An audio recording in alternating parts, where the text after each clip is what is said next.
জিনিসটা সবার মনে ভয় চলে আসে সেটা হচ্ছে ভাই ম্যাথ আমি তো পারি না। কতটুকু ম্যাথ শিখতে হবে? তো অ্যান্সার হচ্ছে তুমি ম্যাথ আগে থেকে শিখে এসে বেশি একটা সুবিধা করতে পারবা না। আমরা সাধারণত হাই স্কুল বা কলেজ পর্যন্ত যে ম্যাথগুলো দেখি সেগুলো যদি তুমি মোটামুটি পারো তাইলে কিন্তু শুরুটা তুমি করে ফেলতে পারবা।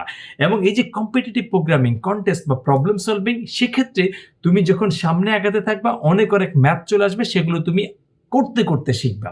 বাট প্রাথমিকভাবে তুমি জাস্ট যদি নাম্বার থিওরি বুঝো এই যে পজিটিভ সংখ্যা, নেগেটিভ সংখ্যা বা কোনটা হচ্ছে প্রাইম নাম্বার, প্রাইম ফ্যাক্টর গুলা কি বা আমরা ওই যে গসাগু, লসাগু বলি সেগুলো যদি তুমি একটু বুঝো, বেসিক জিওমেট্রি শেপগুলো যদি জানো সেটা সার্কেল হোক বা স্কোয়ার হোক, রেক্ট্যাঙ্গল হোক তাদের এরিয়াগুলো কিভাবে তুমি ক্যালকুলেট করতে পারো সেগুলো সম্পর্কে যদি একটু জানো আর একটু বেশি জানতে চাইলে তুমি পারমুটেশন, কম্বিনেশন সম্পর্কে জানলা, সিরিজ সম্পর্কে জানলা, সেট সম্পর্কে কিছুটা আইডিয়া নিলা। এগুলো মোটামুটি জানলেই তোমার চলবে। আরো এক্সট্রা জানতে চাইলে তুমি হয়তো ম্যাট্রিক্সের যোগ বিয়োগ কিভাবে করে সেগুলো সম্পর্কে কিছুটা তুমি ধারণা নিলা। বাট এগুলো কিন্তু শেষ না, এগুলো মাত্র শুরু। বেসিক এটুক যদি তুমি জানো তাহলে এটা দিয়ে তুমি শুরু করে ফেলতে পারবা।